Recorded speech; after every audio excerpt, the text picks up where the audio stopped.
Since 2011, Algeria has focused in its approach to the crisis in Libya on three principles. The first, that no military intervention. Second, an inclusive dialogue and political process, including even the Islamist parties. And the third one, the territorial integrity of Libya. And this has been the policy of Algeria since 2011 until today.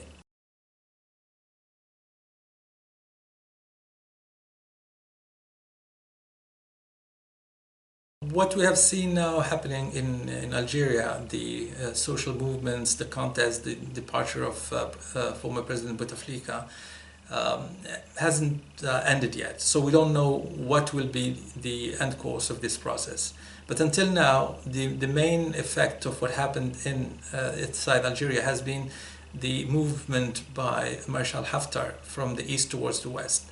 Haftar has tried many times to move westwards, but he could not do it without the approval of Algeria, knowing that Algeria has a big influence in western Libya. But since Algeria has been involved and backed down on its own problems inside, this has allowed Haftar to move further towards the west.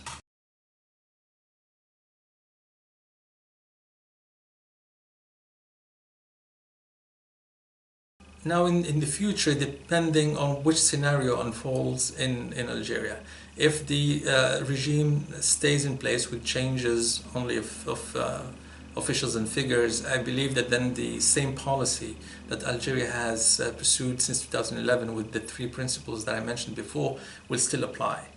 But if there is a complete reshuffle of the regime with new people, we still don't know what type of policy this new government will take. But just the length or the period that this complete change in Algeria will take might create a de facto situation, because it will allow more time for Haftar to impose its dictate in the western part of Libya.